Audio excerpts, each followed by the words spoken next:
તો ટેટ અને task pass ઉમેદવાર જે છે તે ચોક્કસ વ્યથિત છે.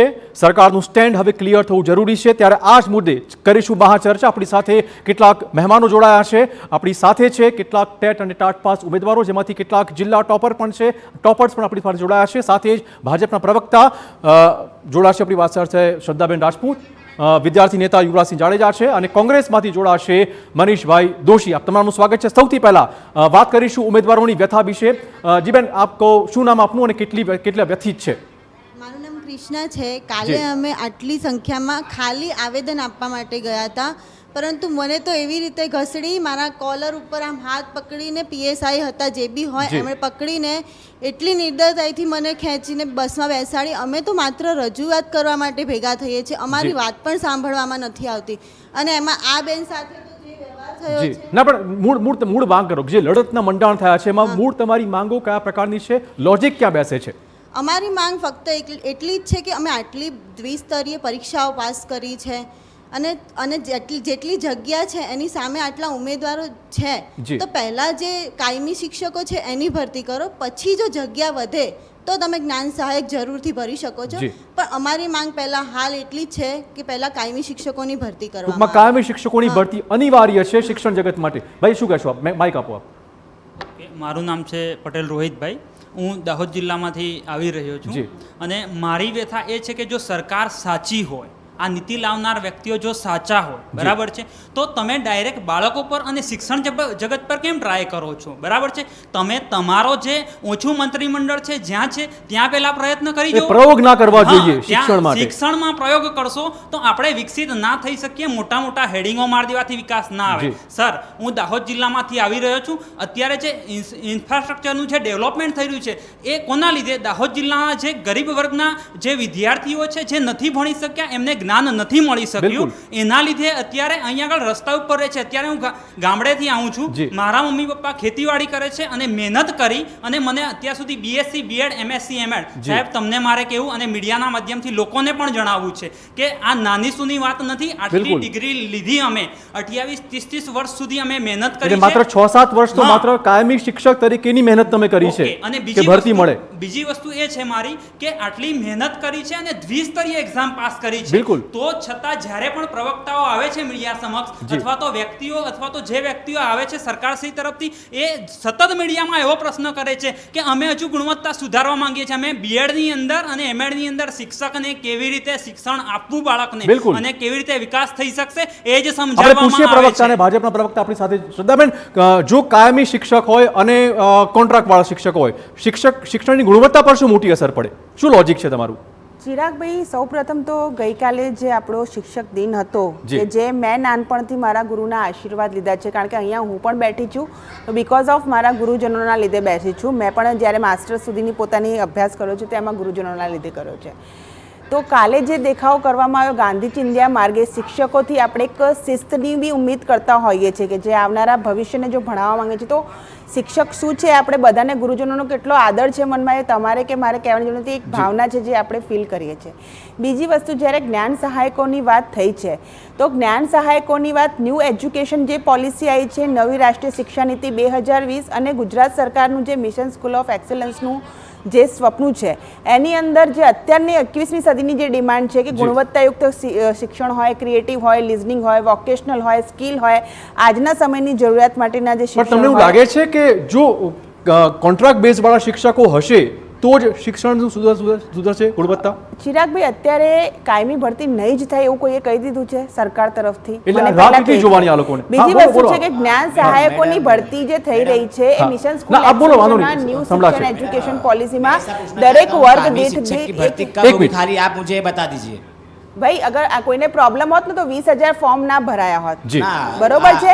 જો 20,000 એ બી લોકો છે ને જે ટેટ ની એક્ઝામ પાસ કરીને, એ મારા ગુજરાતના જ બાળકો છે. એમનું કહેવાનું છે કે તમને પોતાને ખબર જ છે કે આ ભરતી કાયમી નથી. ભર્યા હોય ને તે 20,000 લોકો પણ બુદ્ધિજીવી છે. જો 20,000 ભરાયા છે તો અત્યાર સુધીની જે ગવર્નમેન્ટ એક્ઝામોમાં ફોર્મ ભરાવે છે ને મેડમ, એની અંદર ચોખ્ખો ઉલ્લેખ કરવામાં આવે છે કે કેટલા ફોર્મ ભરાય. હું ફોર્મ ભરું છું તો મારી પાછળ નંબર લખવામાં આવે છે. એ આ સરકાર આ ફોર્મ ભરે છે એમાં પોલિસી નથી લાવતી. અમુક જી યુવરાજભાઈ જે વ્યથા છે આ ઉમેદવારોની એના માટે શું કરી શકે શ્રદ્ધાબેન એક મિનિટ યુવરાજભાઈ શકો છો. ખાસ કરીને બેનશ્રીએ જે વાત કરી કે 20,000 ફોર્મ ભરાયા છે, પરંતુ અહીંયા બેન જોવા જઈએ ને તો ટેટ ઉમેદવારો જે પાસ ઉમેદવારો છે 1,20,000 ઉપર છે. જી. હવે એના 10% ફોર્મ ભરાયા છે. હવે તો પોતાનું જીવન ગુજરાન માટે ઘણા પણ લોકો ફોર્મ ભરતા હોય છે, એની પરિસ્થિતિ નબળી હોય એ પણ લોકો ફોર્મ ભરતા હોય છે. બિલકુલ. એટલે આંકડાની કોઈ માયાજાળમાં મારે નથી પડવું, પરંતુ જે મૂળ માંગણીઓ છે, મૂળ માંગણીઓ તરફ વિરોધભાઈ એક મુદ્દો જે કહી રહ્યા છે, જે ચર્ચામાં છે કે તમને ફોર્મ ભરો છો ત્યારે ખબર છે કે આ કાયમી છે કે એ જરા કોન્ટ્રાક્ટ બેઝ ઉપર પણ છે? કોઈને પણ ખ્યાલ નથી હોતો. હા. અને ભાઈ ઓજસ જ્યારે કહેતો હતો, ભાઈ વેબસાઇટ જ્યારે ફોર્મ ભરાતા હોય છે ત્યારે વેબસાઇટ પાસે ડેટા હોય છે, વેબસાઇટ હજી સુધી કોઈ પણ ડેટા બહાર પાડ્યો નથી. અને બીજું કે અત્યારે જે ઉમેદવારો માંગણી કરી રહ્યા છે, વિરોધ પ્રદર્શન કરી રહ્યા છે, બેને શિક્ષક દિવસની બહુ ખૂબ સારી વાત કીધી કે શિક્ષક છે ખૂબ વંદનીય હોય છે. અત્યારે આપણી સામે આ બધા શિક્ષકો જ બેઠા છે, બિલકુલ. એટલે આ ભાવિ શિક્ષકો છે જેને અલગ અલગ પરીક્ષાઓ પાસ કરી છે. એને કહેવાય કે ધોરણ 12 પછી છે BA છે, MA છે, MEd છે, BEd છે, આ બધા જ ટૂંકમાં કહેવાય કે તમામ Criteria, બાબતો હા, પર પાસ exam, કરીને હા. આગળ વધ્યા છે. તેની સાથે સાથે ટેટ અને ટાટ જેવી પરીક્ષાઓ પણ પાસ કરી છે, અને ટેટ ટાટ જેવી પરીક્ષાઓ પાસ કરી, દ્વિસ્તરીય પરીક્ષાઓ પાસ કરી. અને જોવા જઈએ તો અત્યારે એને વર્તમાનમાં જે કાયમી શિક્ષક બનવું છે એની જગ્યાએ કોન્ટ્રાક્ટ સિસ્ટમ અત્યારે લાવી અને જ્ઞાન સહાયક પ્રોજેક્ટ એ લોન્ચ કરવામાં આવ્યો છે. ખરેખર આ પરિસ્થિતિ આ વિદ્યાર્થીઓ માટે ખૂબ બેન આપ ક્યાં જાઓ આઘાતજનક છો છે. શ્રદ્ધાબેન? એટલે તમે ડિબેટ છોડી રહ્યા છો શ્રદ્ધાબેન? મેડમ ડિબેટ તમે છોડી રહ્યા છો મેડમ. શ્રદ્ધાબેન? મેડમ વાત સાંભળો જવાબ. મેડમ, જવાબ આપીને બેન, ક્યાં જાઓ છો? સારું રહેશે. આ બધા લોકો તમારી રાહ જુએ છે. વસ્તુનો ન્યાયનો જ સવાલ તો છે. શ્રદ્ધાબેન, 2 મિનિટ ખાલી કોઈ પણ વસ્તુથી ભાગવું એ ક્યારેય શ્રદ્ધાબેન, સાચા હો તો અહીંયા શ્રદ્ધાબેન તમે પ્રવક્તા છો ભાજપના. હોય તો તમે પહેલા તમારા પર લાગુ પડો ને પછી અમારા પર લાગુ પાડો. એક મોટા સમાચાર આપણે કહી દઈએ કે શ્રદ્ધા રાજપૂત આ ઉમેદવારોની ડિબેટ છોડીને જતા રહ્યા છે. આપને કહી દઈએ કે શ્રદ્ધા રાજપૂત પાસે કોઈ જવાબ નથી. આજે ડિબેટ ચાલતી હતી, ચાલુ ડિબેટમાંથી બેન શાંતિ રીતે કોઈ પણ જવાબ આપ્યા વગર નીકળી ગયા છે. મનીષભાઈ શું કહેશો? આજે રીતે ભાજપનું સ્ટેન્ડ સામે આવ્યું છે. જી, આ સીટ હવે ખાલી રહેશે. ભાજપના પ્રવક્તા અહીંયાથી ઉઠીને જતા રહ્યા છે. હા મનીષભાઈ શું કહેશો? આખી આ ઘટનાક્રમ તમારી સામે નજર. ચિરાગભાઈ જી, આમાં સરકારે ભાગેલું છે અને એમના પ્રવક્તા ભાગી જાય એમાં નવું નથી. જી. જનતાને વચન આપ્યું હતું 2017માં વિધાનસભાના પટલ ઉપર કીધું હતું. તત્કાલીન શિક્ષણ મંત્રીશ્રીએ ખાતરી આપી. એના પછીના નવા શિક્ષણ મંત્રીએ પેનની લેવલ દેવલ કરેલી, મંત્રીમંડળ બદલાયું, એ પણ બદલાઈ ગયા. પાછી ખાતરી આપી, પછી તારીખો પર તારીખ આપી, પણ ભરતીનું નામ નથી લીધું. 4 વર્ષ સુધી ભરતી નથી થઈ. આ ફોર્મ ભરાણા ને ભાઈ યુવરાજભાઈ અને કહેતા હતા, વાત સાચી છે. 20,000, 25,000 ને 30,000 ભરાય, કારણ કે ઉંમર જ પૂરી થવા આવે. માણસ આગળ બીજું કોઈ રહે નહીં વ્યવસ્થા કે નહીં ભરવું અને કાંઈ નહીં થવું, વ્યવસ્થામાં નહીં જોડાવું તો મારી ઉંમર જતી રહેશે. એટલે મજબૂરીની અંદર એ ઘણા લોકોએ અરજી કરી હોય એવું બહુ જી. સ્પષ્ટ દેખાય છે. બિલકુલ. સવાલ એ છે કે જેનો આધાર લઈને તમે જ્ઞાન સહાયક યોજના લાવો છો, NEP 2020, હમણાં પ્રવક્તા જે હમણાં જતા રહ્યા જી, જતા રહ્યા છે, બિલકુલ. ચેનલમાંથી ઉઠીને એમને પોતે જે વાત કરી કે રાષ્ટ્રીય શિક્ષણ નીતિ 2020, અરે ભાઈ રાષ્ટ્રીય શિક્ષણ નીતિમાં તો સ્પષ્ટ લખ્યું છે, પેજ નંબર 22 5.17 લખ્યું છે, ટીચર રિક્રુટમેન્ટ પરમેનન્ટ ફેકલ્ટી, નો કોન્ટ્રાક્ટર, રેગ્યુલર ફેકલ્ટી. મેં 22 જુલાઈ 2023ના રોજ રાજ્ય સરકારને, રાજ્યના મુખ્યમંત્રીને સૌથી પહેલો પત્ર જી. લખ્યો કે આ જ્ઞાન સહાયક યોજનાના હેઠળ તમે જૂઠી વાત ફેલાવવાનું બંધ કરો. ગુજરાતના યુવાનોનું કોન્ટ્રાક્ટના નામે શિક્ષણની બી અધોગતિ થશે જી. અને ભાવિ શિક્ષકો છે એ વર્ગખંડમાં પોતે લટકતી તલવારમાં યોગ્ય શિક્ષણ નહીં આપી શકે. આ મેં રાજ્ય સરકારને બધા પુરાવા એક બ્રેકિંગ ન્યૂઝ પર સલાહ દેવા છે. જો કોઈ સાંભળતું હોય તો પ્લીઝ લખો કે આ ડિબેટ છોડીને ભાજપના પ્રવક્તા ઉઠી ગયા છે. કોંગ્રેસની વાત ચોક્કસ આપણે સમજીશું, સાંભળીશું, પરંતુ બ્રેકિંગ ન્યૂઝ તરીકે ચલાવો કે જે રીતે આ ડિબેટ ચાલી હતું, શ્રદ્ધાબેન રાજપૂત ભાજપના પ્રવક્તા, મુખ્ય પ્રવક્તાઓમાંના એક આ પ્રવક્તા આ ડિબેટ છોડીને અહીંયાથી ભાગી ગયા છે. આપણે ફરીવાર કહી દઈએ કે સવાલ પૂછવામાં આવ્યા હતા ઉમેદવારો દ્વારા, ખૂબ જ સટીક સવાલોનો મારો ચલાવાયો, પરંતુ ભાજપના પ્રવક્તા પાસે જવાબ નહોતો અને માટે જ આ ડિબેટ, આજની ડિબેટ એ છોડીને ઊભા થઈ ગયા છે.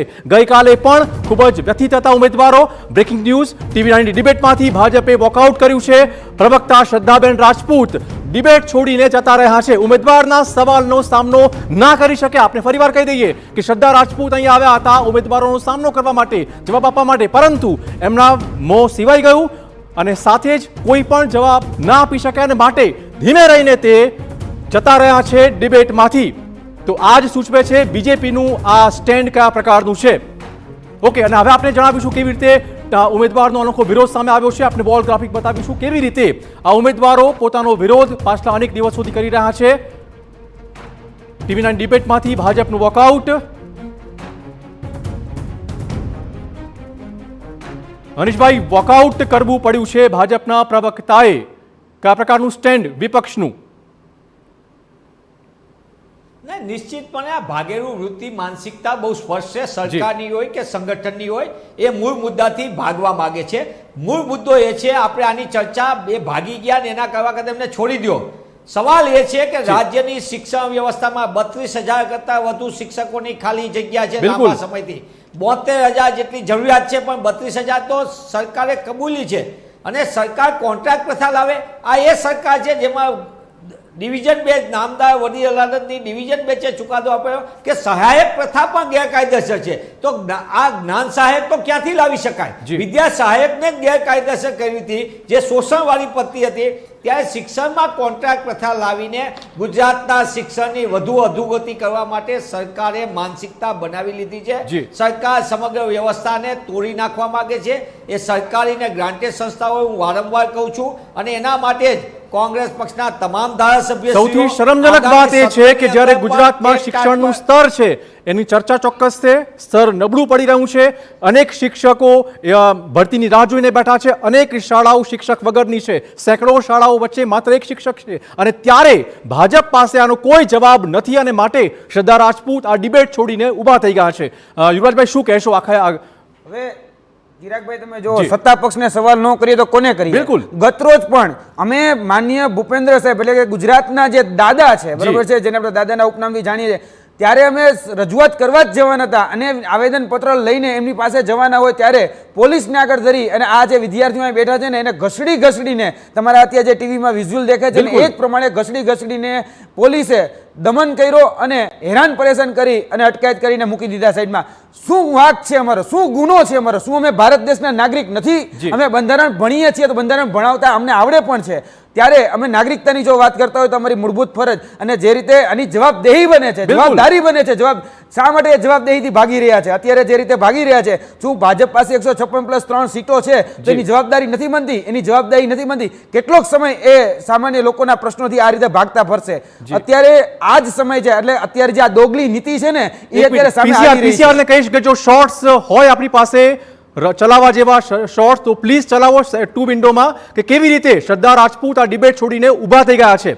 હાજી, સત્તા પક્ષને મેં સવાલ કરે છે, તમે વિચારો એક પ્રવક્તા જવાબ નથી આપતા તો આના જે મંત્રીઓ છે, એટલે કે જે પક્ષના જે મંત્રીઓ છે, જે નેતાઓ છે, એ તો શું જવાબ આપવાના? અમને ધુતકારી નાખવામાં છે. એના જે અધિકારીઓ છે, જે શિક્ષણ વિભાગમાં જ્યારે જઈએ છીએ તો શિક્ષણ વિભાગને અમને પગથિયા ચડવા દેવાનું. જવું તો જવું ક્યાં? જે અમારા ટેક્સના પૈસાથી ક્યાંક ને ક્યાંક નોકરીનો પગાર લે છે, છતાં પણ અમને જવાબ નથી આપતા. મૂળ માંગણી શું છે? તો મૂળ માંગણી એટલી જ હોય છે કે ભાઈ કાયમી શિક્ષકોની ભરતી કરો. અમે કઈ બીજું તો નથી માંગતા. જે અમારા હકનું છે એ જ અમે વાત કરીએ. અને બેને હમણાં વાત કરી હતી કે ભાઈ કાયમી શિક્ષકોની ભરતી કરી. અમે એ જ પૂછી ક્યારે કરશો? અમે કઈ એવો કઈ બીજો કઈ સવાલ તો પૂછી નથી. અમે કઈ આતંકવાદી તો છીએ ને કે અમારાથી એ જોઈને ભાગી જાય? એટલે આ આતંકવાદી જેવું વર્તન અત્યારે જે રીતે પોલીસ અમારી ઉપર કરી રહી છે, અત્યારે સત્તા પક્ષ સવાલોથી ભાગી રહ્યો છે, તો જવું ક્યાં ગુજરાતમાં? વાત બહુ સારી કરે કે ભરોસાની ભાજપ સરકાર, ભરોસાની ભાજપ. અરે ભરોસાથી તમને 156+3 આપી છે એટલે તો કહીએ છીએ કે અમારી પ્રશ્નોની તમે વેદનાઓની વ્યથાઓને સાંભળો, એના જવાબ આપો. હવે તો વ્યથા સાંભળીએ, ઉમેદવારોને ચોક્કસ સાંભળવાનો પ્રયત્ન કરીશું.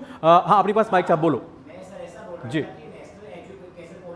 ने बात की थी तो उसमें बिल्कुल ऐसा नहीं लिखा गया है कि ज्ञान सहायक के रूप में लिया जाएगा, उसमें कायमी का लिखा गया है. जब इन्होंने एग्जाम के लिए नोटिफिकेशन बाहर किया था 1 वर्ष पहले 10वें महीने में 2022 में, तब उसमें लिखा गया था कि विद्या सहायक की भर्ती के रूप में हम इनको निमणूक देंगे. लेकिन मैडम ने बिल्कुल गलत किया. ऐसा इन्होंने नहीं, इनको ऐसा बिल्कुल नहीं करना चाहिए था. इन्हें हमारी बात का जवाब देना था, लेकिन सरकार में बिल्कुल हिम्मत नहीं. जो सत्य होते हैं उनका जवाब वो नहीं दे पा रही है. आप माइक बाजू આપી દો, બીજા બેનને પણ બારો આપીએ. હા, બોલો બેન, કયા પ્રકારની વ્યથા છે તમને?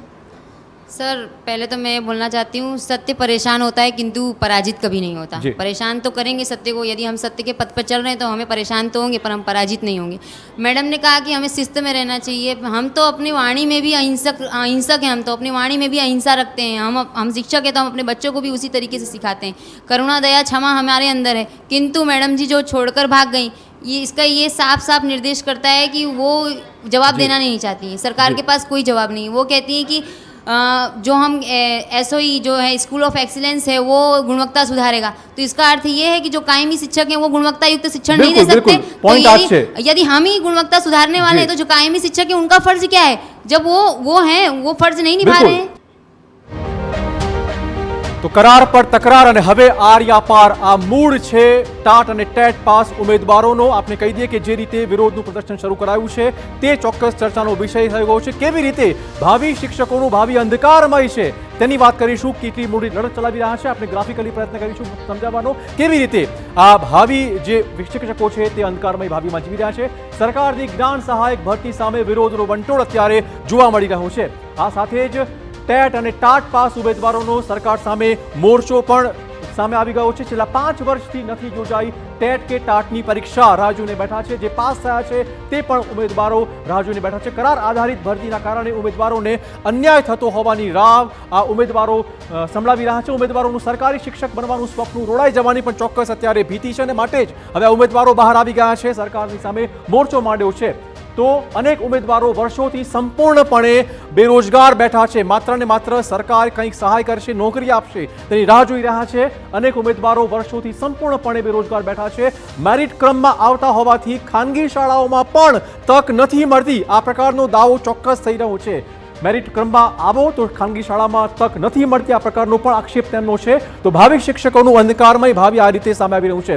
બેન, જે રીતે ખાનગી શિક્ષકોની વાત કરી કે ખાનગી શાળામાં ભરતી કેમ ન કરી શકાય, ખાનગી શાળામાં હા. ભરતી કેમ ના કરી હા. શકાય, તો ખાનગી શાળામાં પગાર જેટલા અમે લાયક છીએ, જે જી. રીતે અમે ડિગ્રી પ્રાપ્ત કરી અને અમે જેટલા લાયક છીએ એ પ્રમાણે અમને પગાર ચૂકવવામાં આવતો નથી ખાનગી શાળામાં. બિલકુલ. અને એમાં પણ જ્યારે કરાર આધારિત અત્યારે જે ભરતી લાય એ જ પ્રમાણે ખાનગી શાળામાં પણ ચાલે કે રજાઓનો પગાર કટ હોય, પછી અમને જે પાછળ અમારા જે ભવિષ્ય પછી જે નોકરી કર્યા પછી પણ જે અમને પેન્શન કે જે કોઈ બિલકુલ. યોજનાઓ મળતી હોય જી. એ બધાનો અમને લાભ ના મળી શકે ખાનગી શાળામાં અમે નોકરી કરવા તમે જે જઈએ. મહેનત કરી છે એ એ હેતુ બહાર પ્રમાણે- ના આવે. હા, અમારા સમજી ગયો. હેતુ જે ઉદ્દેશ્યને લઈને અમે આટલા વર્ષ મહેનત કરી છે, જે રીતે અમે રાત દિવસ આંખો ફોડીને જે રીતે પરીક્ષામાં માર્ક્સ લાવ્યા છે, જી. તો અમારો જે ઉદ્દેશ્ય છે એના માટે અમે ખાનગી શાળા માટે નતો પ્રયાસ કર્યો સર. બિલકુલ, બિલકુલ. અમે તો સરકારી શાળામાં કાયમી શિક્ષક બનવા માટેનો અમારો પ્રયત્ન જી. હતો. અને સર એ સવાલ એ પણ છે કે અમને પહેલા બધા નિયમના કોઈ પણ રમત હોય કે કોઈ પણ બાબત હોય બધાના રૂલ્સ નિયમો નક્કી હોય છે. જી. તો અમારી કાયમી શિક્ષક ભરતી કે જ્ઞાન સહાયક, તો અમને પરીક્ષા લીધા પહેલા અમને જણાવવું જોઈતું જી. હતું કે અમારી કાયમી શિક્ષક ભરતી બિલકુલ. થશે કે પછી જ્ઞાન સહાયકની. જો અમને પહેલા જ એટલે કહી રમત ના દેવામાં આવે- રમવી જોઈએ. પહેલેથી ક્લિયર જો કરતા હોય તો કદાચ અપેક્ષા ઊભી જ ના થાય. તો વિરામ પછી આપનું સ્વાગત છે. TV9 ના સ્ટુડિયોમાં ટેટ અને ટાટ પાસ ઉમેદવારોની વ્યથા રજૂ કરવા તે પહોંચી ગયા છે. કોંગ્રેસની કયા પ્રકારની હોઈ શકે છે રજૂઆત તે મુદ્દે વધુ વાત કરવા જોડાશે મનીષભાઈ આપણી સાથે જોડાયેલા છે. મનીષભાઈ, કોંગ્રેસનું સ્ટેન્ડની વાત કરીએ તો આ ન્યાય મળે આ ઉમેદવારોને તે મુદ્દે વિપક્ષ શું કરશે? સૌથી પહેલા ચિરાગભાઈ, ગુજરાતની અંદર જ્ઞાન સહાયકની જેવો આ પરિપત્ર થયો, સૌથી પહેલી રજૂઆત વિસ્તૃતમાં મને વિવિધ જગ્યાએથી ટેટ ટાટ પાસ થયેલા ઉમેદવારોએ મને રજૂઆત કરી. એને આધારે કોંગ્રેસ પક્ષે પોતે સંપૂર્ણ વિસ્તૃત સાથે 22મી જુલાઈના રોજ રાજ્યના મુખ્યમંત્રી શિક્ષણ મંત્રીશ્રીને વિસ્તૃત રજૂઆત કરી. જી. આ રજૂઆત માત્ર એટલા પૂરતી નહોતી, સરકાર જે દાવા કરતી હતી એની સામેની વિસ્તૃત વિગત. આપ જાણો છો કે છેલ્લા 20 વર્ષ કરતાં વધુ સમયથી શિક્ષણના મુદ્દા ઉપર સમગ્ર રાજ્યમાં હું લડાઈ ચલાવું છું કોંગ્રેસના માધ્યમથી. સવાલ એ છે સૌથી મોટું કે શિક્ષક દિવસે ભાજપના પ્રવક્તા જે ડિબેટ છોડીને ભાગી ગયા, એમને એ વાત સાંભળવા પણ તૈયાર નહીં. એમને કીધું શિક્ષક આગળ આવી ઉમેદ ન હોય, ભાવિ શિક્ષકો. અરે ભાઈ, સરકાર આગળ ઉમેદ હતી 156 આપી હતી, તમારી આગળ ઉમેદ હતી, તમે બોર્ડ માર્યા હતા ખિસ્સાના પૈસે પ્રજાના કે ભરોસાની સરકાર. તમે તો ભરોસો તો એક બાજુ રહી, તમે શિક્ષકો જે ભાવિ શિક્ષકો છે તેની ઉપર અત્યાચારી વલણ અપનાવ્યું. જે બેન દીકરીઓ પોતે દૂર દૂરથી પોતાનું ભવિષ્ય ઉજ્જવળ બનાવવા માટે આવે અને શિક્ષક બનીને ગુજરાતના બાળકોનું ભવિષ્ય ઉજ્જવળ બનાવવા માંગતા હતા, એ ભાવિ શિક્ષકો ઉપર જે અત્યાચાર થયો એ પણ શિક્ષક દિવસના દિવસે મને એમ લાગે છે આનાથી મોટી કોઈ અત્યાચારી ભાજપની સરકારનો બીજો કોઈ જોવા ન મળે. ક્યાંક કોઈ બીજી technical વાત એ કારણ હોઈ સૌથી શકે છે, મોટા શા માટે સરકાર કાયમી વારંવાર કરાતા નિયમ નથી? બદલે છે. ઓકે, યુવરાજભાઈ. ખાસ કરીને સરકારની જે બેધારી નીતિ છે એ નીતિ સમજવા જેવી છે ચિરાગભાઈ, કેમ કે એને જે સરકારી શાળાઓ છે, જે સરકારી સંસ્થાઓ છે એ બંધ કરવી છે. અને સરકારી સંસ્થાઓ બંધ કરવાનું કારણ કે જે પોતાના જે નેતાઓ છે, નેતાઓના જે મળતિયાઓ છે, એની ખાનગી શાળાઓ ચાલે, એની ખાનગી સંસ્થાઓ ફળી ફૂલે, તેને ધ્યાનમાં રાખીને સરકારી સંસ્થાનો બંધ કરવાનું એક મોટું કાવતરું અને મોટું ષડયંત્ર છે. કે એટલે જ આ જે કહી શકાય કે કોન્ટ્રાક્ટ બેઝ સિસ્ટમ લાવવાનું મુખ્ય કારણ એક લોજિક જે કદાચ ગળે ઉતરે તેવું છે, જો કાયમી શિક્ષકોની ભરતી થાય તો પેન્શનેબલ જોબ કરવી પડે, એટલે પેન્શનનો બોજો ઘટાડવા માટે અથવા તો એમને લેવો જ નથી, આ એક લોજિક હોઈ શકે. કાયમી શિક્ષકની ભરતી કરવી પડે ને તો ચિરાગભાઈ એક ખાસ જોવા જોઈએ, પેન્શનની તમે વાત કરી, તેની સાથે સાથે હું બીજી પણ વાત કરી દઉં, ભથ્થાઓ પણ આપવા પડે, એટલે કે ટીએ બિલ છે, ડીએ બિલ છે, એ બધું જ આપવું પડે. અને કાયમી શિક્ષકની ભરતી કરવી પડે તો એમાં જે આપણે કહી શકાય કે એને 58 વર્ષ સુધી આપણે એને રાખવા જોઈએ. એટલે એક પણ હું તમને એક વાત ચિરાગભાઈ બીજો એક મુદ્દો હોઈ શકે છે જેથી સરકાર બચી રહી છે. જો આમાં છે ને આપણા બાળકોનું ભવિષ્ય જોવાનું, પહેલી વાત છે ને આપણા બાળકોનું, આપણા દેશનું ભવિષ્યની વાત છે. આપણા બાળકોનું ભવિષ્ય અસુરક્ષિત હશે, આપણા શિક્ષકોનું ભવિષ્ય જ્યાં સુધી અસુરક્ષિત હશે ત્યાં સુધી આપણે ચિરાગભાઈ કોઈ પણ સંજોગોમાં વિશ્વગુરુ નહીં બની શકીએ. જે આપણા ગુરુ, જે આપણા જે કહી શકાય જીવન ઘડનાર જે વ્યક્તિઓ છે એનું જ આપણે ભાવિ છે અધરતાલ કરી નાખશું, એનું ભાવિ જો આપણે અંધકારમય કરી નાખશું તો આપણા બાળકોને ક્યારે સુરક્ષિત ભાવિ નહીં આપી જે મેં શકીએ. ભાજપને સવાલ પૂછ્યો હતો, કાયમી હોય કે ટેમ્પરરી હોય, કોન્ટ્રાક્ટ બેઝ ઉપર હોય, શિક્ષણની ગુણવત્તા પર કોઈ ચોક્કસ અસર પડે ખરી? શિક્ષણની ગુણવત્તા ઉપર જો કાયમી એટલે કે કોન્ટ્રાક્ટ ઉપર જે વ્યક્તિઓ હોય, જો ચિરાગભાઈ સમજવા જેવી છે, જેને પોતાની જ અનિશ્ચિતતા લાગતી હોય, જેને ખબર હોય કે મારી નોકરી 11 મહિના પછી તો રહેવા નથી, એટલે મારી નોકરી છે એ તો ખતરામાં છે, એટલે સતત એ અનિશ્ચિતતા કાળમાં જીવવાનો છે કે 11 મહિના પછી મારું શું, કારણ કે એના પછી એના કહેવાય કે બેંકના જે હપ્તા હોય છે અથવા તો એના પરિવારનું જે ભરણ પોષણ થવાનું હોય એ તો 11 મહિના પછી બંધ થઈ જવાનું છે. એટલે એનું ભાવિ ખુદનું જોખમમાં થઈ જાય છે. એટલે ક્યારેય પછી એ સુરક્ષિત ભાવિ ઊભું ન કરી શકે. બાળકો આપણે ગુણવત્તા ભર્યા શિક્ષણની જો વાત કરતા હોય, આપણે કાબિલ બાળકો બનાવવા માંગતા, આપણે આત્મનિર્ભર ભારત બનાવવા માંગતા હોય તો આપણે પહેલા શિક્ષકોને આપણે એક કાયમી કરવા પડશે, અને જેથી કરી આપણે કહી શકીએ કે બાળકોને એક સુરક્ષિત ભાવિ આપી શકીએ. જી આપ જણાવો આપની વાત, શું કહેવા માંગો છો? सबसे पहले तो मैं TV9 टीम का धन्यवाद देना चाहता हूं कि उन लोगों ने हमारी आवाज़ को जनता तक पहुंचाने का काम किया. इसके लिए आपका बहुत बहुत धन्यवाद. मैं जो सरकार की जो 3 कही गई जो जिस योजना को अच्छा बता रहे हैं कि इससे हम गुणवत्तायुक्त शिक्षण देंगे, ये की तत्काल की व्यवस्था है कि बच्चों को अच्छा शिक्षण मिले, इसके लिए हम ये व्यवस्था कर रहे हैं. तो गुणवत्तायुक्त शिक्षण पर मेरा ये सवाल ये है कि टेट की परीक्षा के अंदर मैंने टेट 1 के अंदर 117 नंबर लाए और पूरे गुजरात में हाईएस्ट नंबर 117 ही है. इसका मतलब मैंने पूरे गुजरात में टॉप किया. लेकिन उसके बाद भी इन लोगों को गुणवत्तायुक्त शिक्षण चाहिए, तो क्या हमने परीक्षा पास करने के बाद भी अपनी गुणवत्ता को साबित नहीं किया? बिल्कुल. और अगर हम लोग अगर ये बोलते हैं कि ज्ञान सहायक में आकर हम गुणवत्तायुक्त शिक्षण देंगे, तो ज्ञान सहायक तो योजना 11 महीने की है और ये वास्तव में योजना 11 महीने की भी नहीं है. ये व्यवस्था अगर आप ज्ञान सहायक का अगर आप कॉन्ट्रैक्ट पढ़ेंगे तो उसके ऊपर लिखा हुआ है कि अगर कोई लेडी अगर अपनी मैटरनिटी लीव से वापस आती है तो आपको हटा दिया जाएगा. बिल्कुल. अगर आप ये सोच के देखिए कि अगर कोई लेडी मैटरनिटी लीव पे 6 महीने से गई हुई है, 5 महीने उसके हो चुके हैं, अगर आपको 1 महीने के लिए रखा जाता है, आप 1 महीना नौकरी करने के बाद आप हट जाते हो, उसके बाद अगले जो 10 महीने जो होंगे आपके लिए, आपके अकेले के लिए तो ज्ञान सहायक का फॉर्म दोबारा खुलने नहीं वाला कि दोबारा ये लोग पूरी पद्धति वापस उसी तरह से दोहराएंगे. लटकती तलवार जेवू થઈ જાય ગમે ત્યારે તમને. पहला मुद्दा ये जो गुणवत्तायुक्त शिक्षण की जो बात करते हैं उसमें पहला मुद्दा यही है कि जिस आप गुणवत्तायुक्त शिक्षण की बात करते हो तो क्या हम ज्ञान सहायक में रहने के बाद गुणवत्तायुक्त शिक्षण दे सकते हैं? यानी हम फिक्स पगार पर रहकर गुणवत्तायुक्त शिक्षण दे पाएंगे, लेकिन हम कायमी जब हो जाएंगे, जब हमें हमारे भविष्य की चिंता नहीं होगी, तब हम अच्छा पढ़ा ही नहीं पाएंगे. इसका मतलब क्या સર તમારું ભવિષ્ય સુનિશ્ચિત થાય તો તમે સારું શિક્ષણ આપી શકો, આ લોજિક તમારું છે.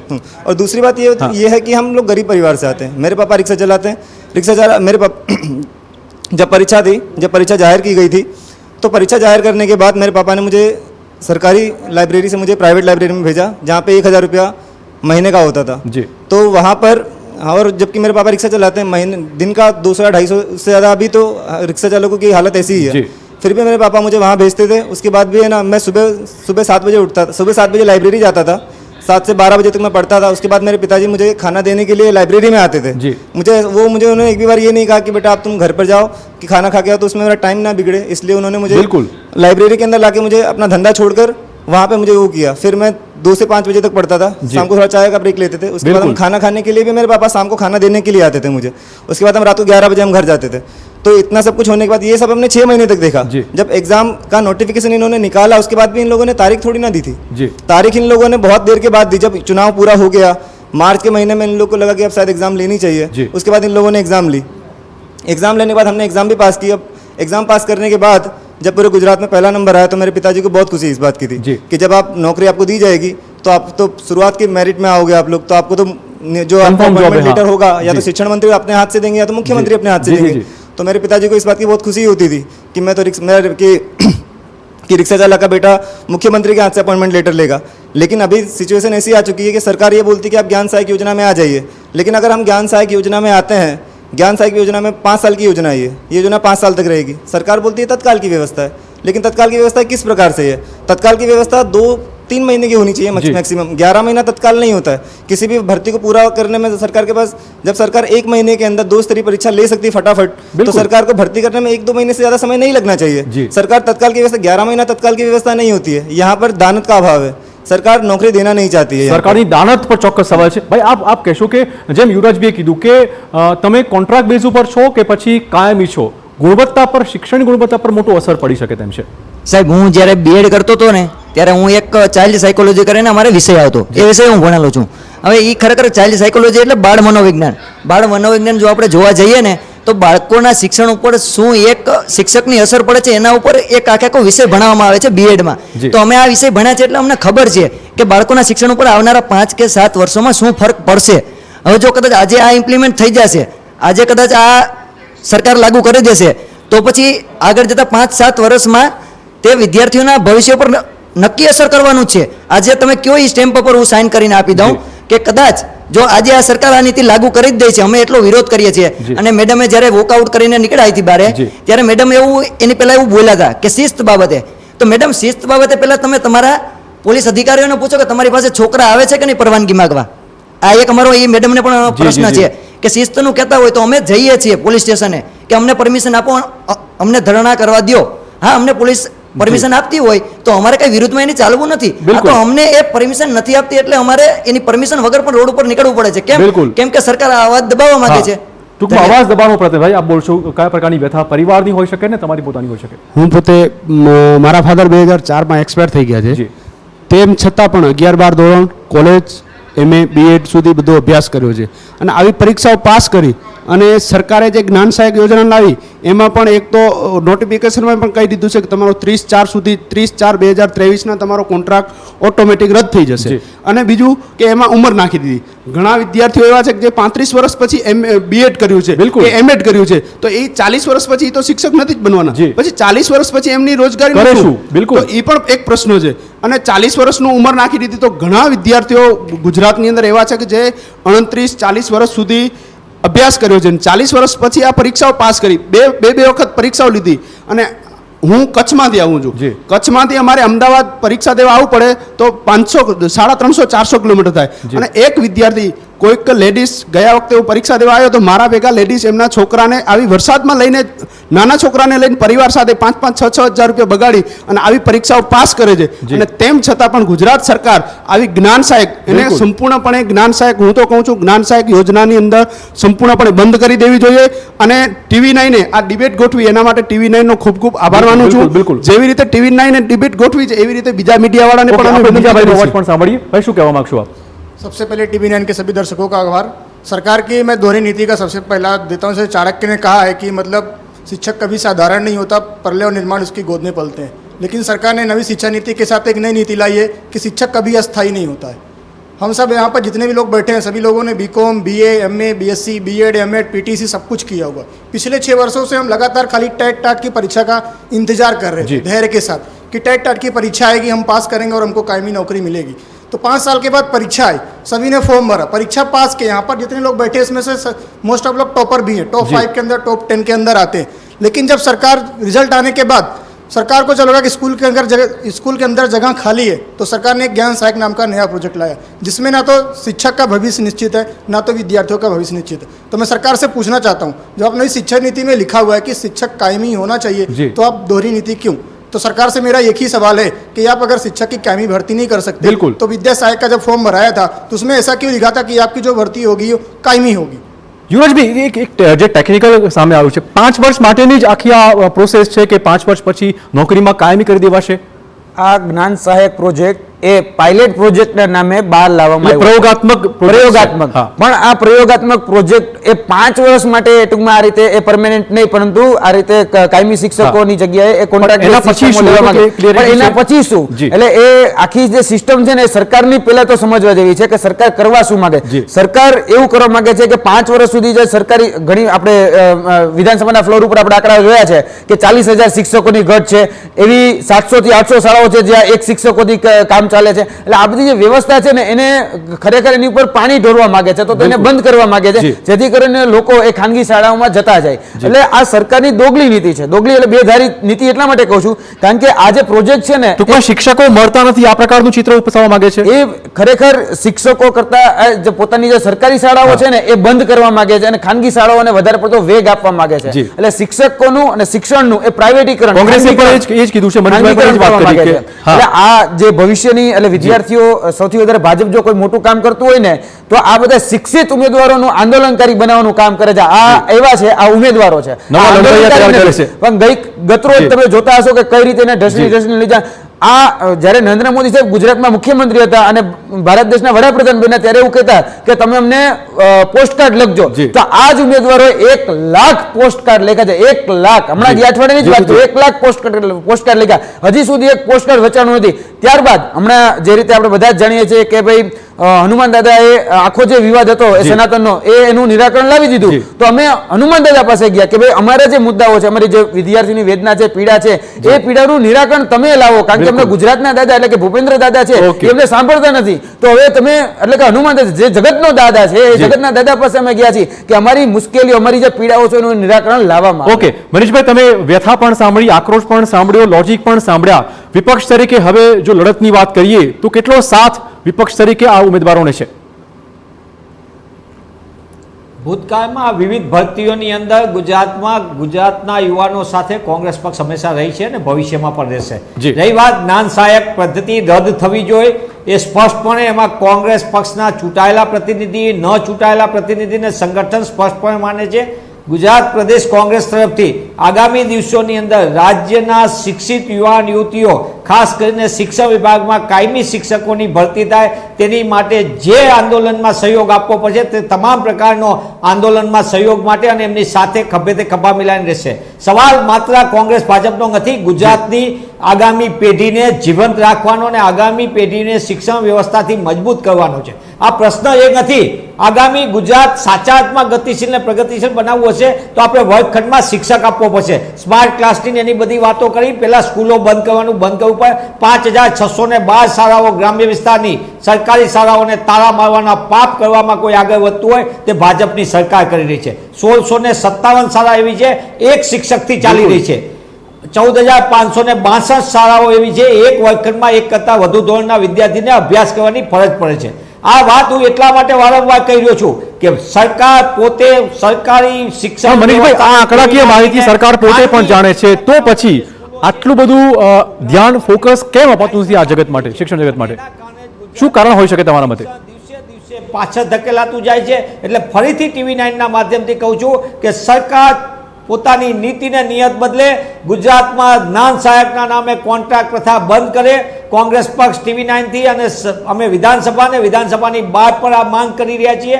જ્ઞાન સહાયક પ્રથા રદ કરો, સરકાર કાયમી ભરતી કરે, વર્ગખંડમાં શિક્ષક આપે. અમારે સ્માર્ટ બોર્ડ નથી જોતું, અમારે વર્ગખંડમાં પેલા શિક્ષક જોતો છે. આ બાળકોને ભણાવે અને ગુજરાતનું ભવિષ્ય ઉજ્જવળ બનાવે. જી હા, આપ પૂછવા માંગો છો વિપક્ષને? હા, વિપક્ષને નહીં, ઓકે, જનતાને કહેવા માંગુ. જી બોલો. અહીંયા આગળ અત્યારે જે પ્રવક્તા હતા બીજેપી પક્ષના અથવા સરકાર પક્ષના એ અત્યારે જઈ ચૂક્યા છે, તો જનતા અને હું પણ, કેમ કે મેં પણ મતદાન કર્યું છે, એટલે હવે અહીંયા આગળ પ્રવક્તા નથી, તો જે રાજકીય નેતાઓ સાંભળી રહ્યા છે ને જનતા જેણે મત આપ્યો છે, આપણે સરકારને ચૂનીને લાયા છે અને આપણને ગમે છે આ સરકાર, મેં પણ મત આપેલો છે, બરાબર છે. તો હવે મારે એમ કહેવું છે કે આગળ આ સરકાર એમ કે છે કે જ્ઞાન સહાયક લાયા, કોઈ પણ સરકારની વાત કરીએ, જ્ઞાન સહાયક લાયા એમ કે છે. હું એમ નથી કહેતો સાહેબ તમને 2011 થી ગુજરાતની અંદર ટેટ એક્ઝામ સ્ટાર્ટ કરવામાં આવી છે, બરાબર છે. ત્યાર પછી 14 સુધી નિયમિતપણે ભરતી થઈ. જ્યારે માનનીય મુખ્યમંત્રી શ્રી નરેન્દ્રભાઈ મોદી સાહેબ હતા ત્યારે કમ્પ્લીટલી ભરતી કરવામાં આવી. જેવા એ આગળ ગયા છે ઉપર વડાપ્રધાન તરીકે, 2014 ની અંદર ગુજરાત સરકાર એક નવો પ્રોજેક્ટ લાવી, પ્રવાસી શિક્ષક ઉડતું પક્ષી લાવી. એના પછી પાછી હમણાં હું એમ કહું છું કે તમે શિક્ષણમાં જ પ્રયોગો કરશો, બીજે ક્યાંય તમને પ્રયોગોની શાળા નથી મળતી. જો શિક્ષણ બગડી જશે તો કઈના આપણે નહીં રહીએ અને વિકસિત દેશ શક્ય જ નથી. તમે વિકાસની ડંફાસો મારો છો, તમે એમ કહો છો કે અમે આમ કરીએ, મોટા મોટા હેડિંગો લગાવવાથી કંઈ ના થઈ શકે સાહેબ. આપણે પહેલા તો શિક્ષણને સુધારવું પડશે. એક બીજી વાત કેવી છે, आज શિક્ષણની અંદર પ્રવાસી શિક્ષક લાયા સાહેબ, એના પછી શું લાયા તો કે ભાઈ હમણાં ને હમણાં જ્ઞાન સેતુ લાયા. અલ્લાહ ભાઈ આ યોજનાઓ જ લાવ કરશો.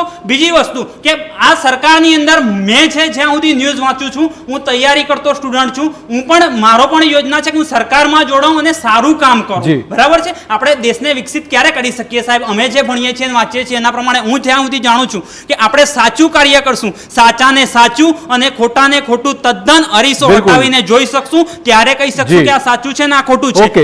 મનીષભાઈને ખાલી એક વાર પૂછી લઈએ, આપણી પાસે સમયનો હવે અભાવ છે. મનીષભાઈ, હવે અંતિમ જો કમેન્ટ આપની લેવી હોય આખા ડિબેટ પર, આખા ઇશ્યુ પર, શું કહેશો? સવાલ ચિરાગભાઈ બહુ સ્પષ્ટ છે.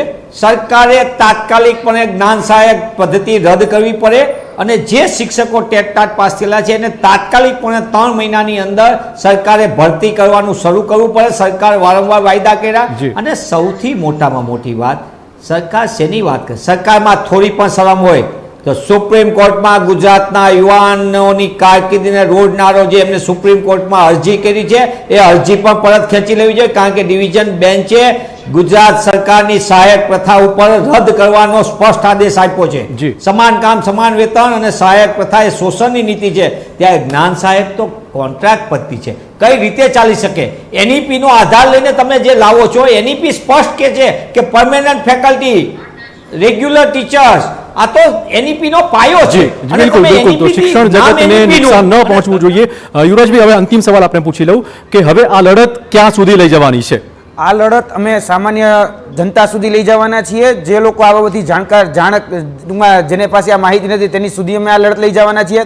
કેમ કે જે બાબતો અમે જે જોઈ છે કે ભાઈ વર્તમાનમાં જે લોકો એટલે કે સામાજિક સંસ્થાઓ છે, જે ધાર્મિક સંસ્થાઓ છે, જે આગેવાનો છે, એ તમામ લોકો સુધી એટલે વર્તમાન રાજકીય પક્ષો સુધી અમે આ લડતો લઈ જવાના છીએ. તેની સાથે રાજકારણની સાથે જે સામાજિક આગેવાનો છે તેના સુધી પણ આ લડત લઈ જવાના છીએ. અને જે ધાર્મિક આગેવાનો છે, જે શિક્ષણ જગતની અંદર કંઈક સારું કાર્ય કરવા માંગે છે, ઘણા એવા ધાર્મિક સંસ્થાનો છે એજ્યુકેશન સાથે સંકળાયેલા છે, તેના સુધી પણ જવાના છીએ. અને આમાં કંઈક ને કંઈક સુધાર કરવાના છે. આ લડત હમણાં અંત આવે એવું લાગતું નથી.